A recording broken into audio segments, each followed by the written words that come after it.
함께 말씀을 나누려고 합니다. 오늘 우리가 함께 읽은 본문 속에는 예수님의 여러 가지 모습들이 나타납니다. 그렇다면 이 예수님의 모습을 보시고 우리 성도님들께서는 어떤 첫 인상을 받으셨습니까? 아마 우리는 오늘 본문을 보며 이 예수님이 하신 사역들의 모습들이 이 다른 복음서와는 다르게 짧게 기록되었다는 생각이 들 것입니다.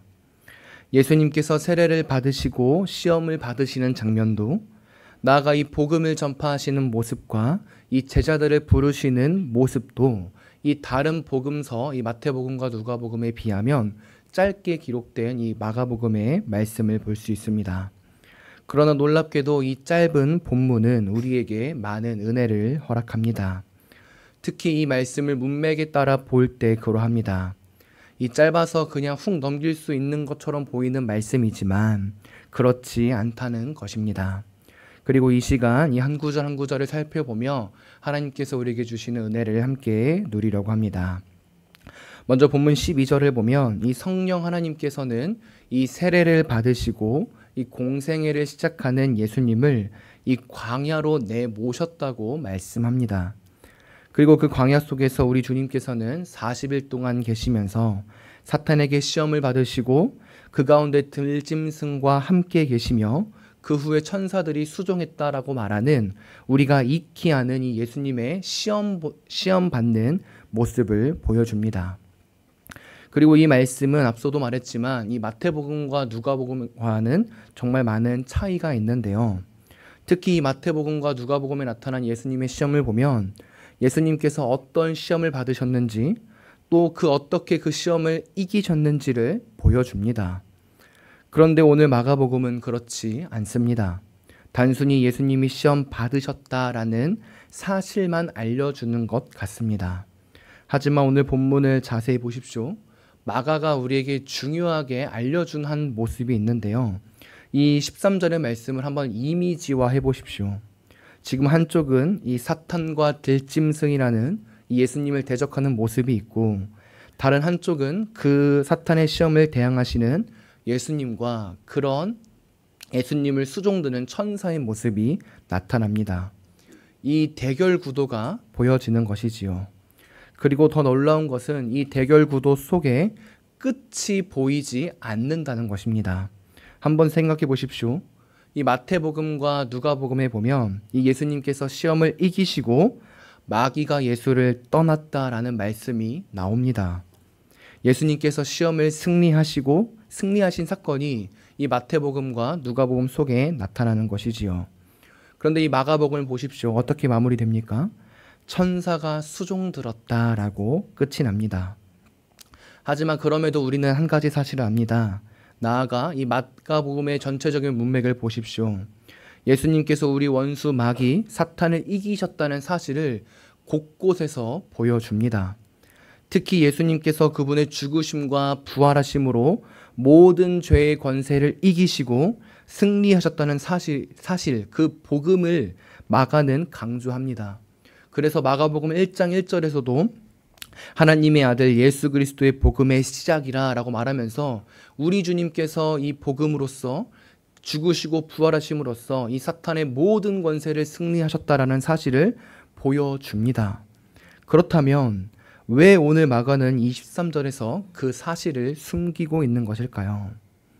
그 이유는 바로 우리 주님이 다시 오시는 그날까지 우리의 삶은 오늘 이 예수님께서 받으신 이 시험의 모습과 같은 상황에 놓여지고 있기 때문입니다.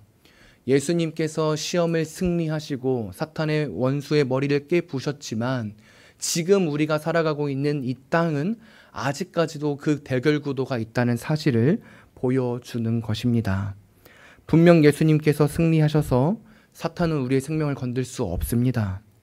그러나 지금도 우리를 넘어뜨리기 위하여 시험하며 우리를 이리저리 휩쓸고 이 우주적인 전쟁에 휘말리도록 한다는 사실을 마가가 보여주고 있는 것입니다.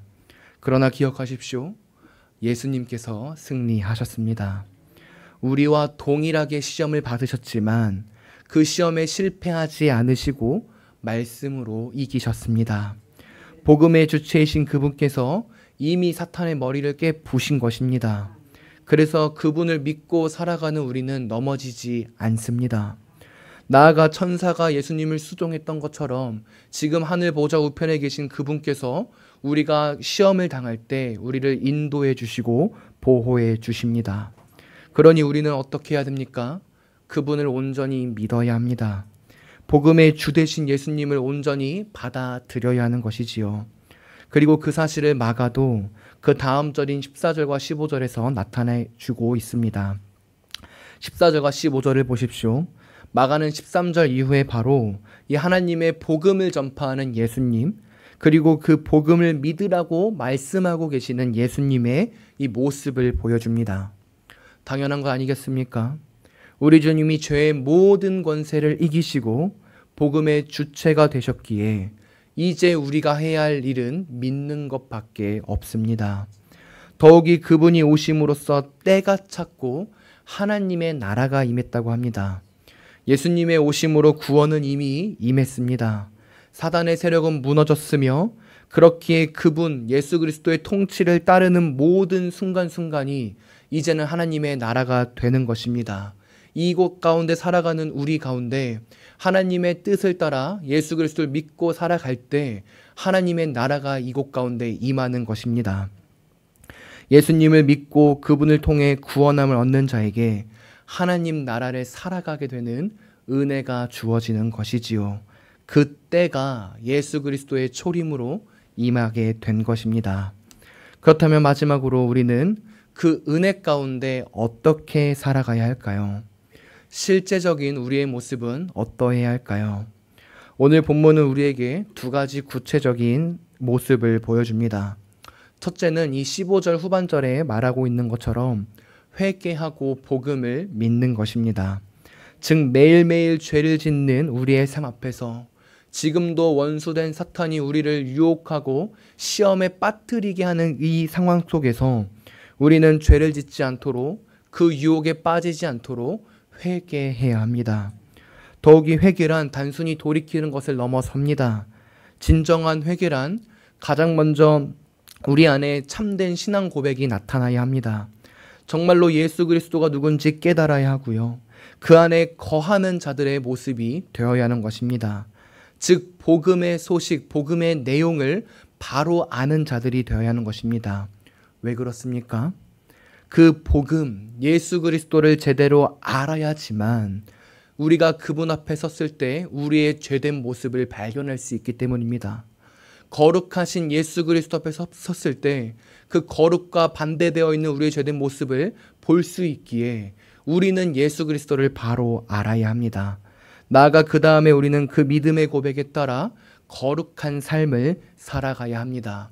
거룩하신 예수님을 만남으로써 우리의 죄된 모습을 보고 회개한 후에 다시 이제 그분을 따라 닮아가는 성화의 삶을 살아가야 하는 것입니다.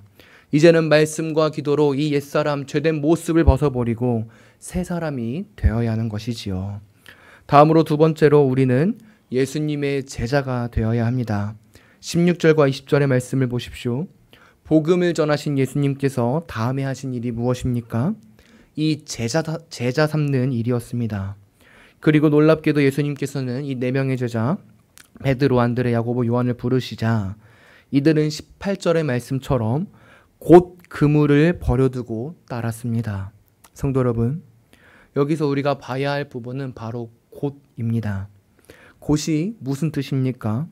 즉시, 이 주저함 없이, 이 지연 없는 것을 뜻합니다. 예수님의 말씀에 바로 곧장 나아간 것이지요. 그분의 진리의 말씀에 곧장 나의 모든 것을 내려두고 살아간 것입니다. 그리고 이러한 모습은 우리 주님이 다시 오실 그날 반드시 완전하게 이루어질 것입니다. 우리 주님이 재림하셔서 하나님 나라가 완성되는 그날 누가 뭐라 해도 우리는 하나님의 말씀을 곧장 순종하며 살아가게 됩니다. 그런데 이 은혜 못지않게 중요한 사실이 한 가지 더 있습니다. 그것이 무엇입니까? 바로 이 땅에서도 우리의 삶 속에서도 곧 즉시 그분의 말씀에 순종하는 제자가 되어야 한다는 것입니다. 그리고 그 모습이 바로 복음 앞에서 살아가는 자, 하나님 나라를 바라보며 살아가는 자의 모습입니다. 그러니 주일에 이 들려지는 말씀에 우리는 순종해야 합니다. 나아가 우리가 매일매일 읽는 이 하나님의 말씀 속에 순종해야 합니다. 나아가 우리의 생각은 내버려 두고 온전히 하나님 앞에 서야 합니다. 그것이 오늘 본문이 우리에게 말해주고 있는 나아가 우리가 행해야 될 모습입니다. 이제 말씀을 마무리하겠습니다. 오늘 설교 제목을 이 하나님 나라를 향해 나아가는 성도라고 말씀드렸습니다. 복음의 주체이신 우리 주님께서 이 땅에 오심으로써 하나님 나라는 이미 임했습니다. 원수 사탄은 예수 그리스도의 십자가의 죽으심과 부활 앞에 무너진 것입니다. 이제 더 이상 그 사탄이 우리를 무너뜨릴 수 없습니다. 그러나 그럼에도 불구하고 이 완성의 날은 우리 주님이 재림하시는 날로 우리 아버지 하나님께서 말씀하시고 계획하셨습니다.